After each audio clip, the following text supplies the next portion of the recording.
తనపల్లి టెంపుల్‌కైతే వచ్చేసామండి. ఇప్పుడు కింద నుంచి పైకెళ్ళేది మొత్తం రికార్డ్ చేశాను చూడండి. రోడ్ చాలా స్టీప్‌గుంది. పోను పోను ఇంకా స్టీప్ ఉంటది. బైక్స్ మీద వెళ్ళేటోళ్ళైతే జాగ్రత్త. ఎందుకంటే ఎదురుగా కూడా వెహికల్స్ వస్తుంటాయి. సింగిల్ లేన్ రోడ్ ఇది.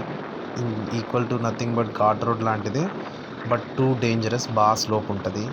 ఈ టెంపుల్ గురించి చెప్పాలంటే నేను చిన్నప్పటి నుంచి ఈ టెంపుల్‌కి చాలా సార్లు వచ్చానండి. నాకు చాలా ఇష్టం సుబ్రహ్మణ్య స్వామి అన్న, ఈ టెంపుల్ అన్న.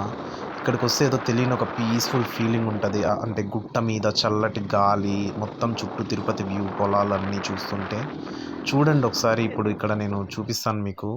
వ్యూ చూడండి ఎంత బావుందో. మొత్తం పొలాలు, గుట్టలు ఇవే. ఆ కలర్ చూసారా? నేల కలరు ఎర్రగా. అందుకే ఎర్రమట్టి నేల రాయలసీమ అంటారు.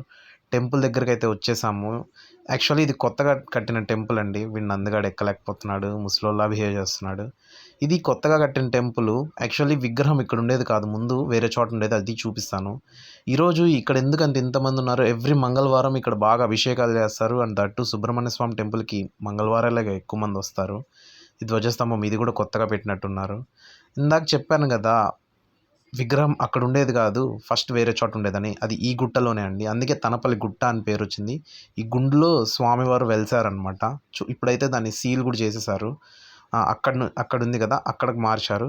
నేను వాంటెడ్‌గానే దేవుడిని చూపియలేదండి. ఎందుకంటే ఎవరైనా లైవ్‌గా వచ్చి దర్శనం చేసుకుంటేనే మంచిది.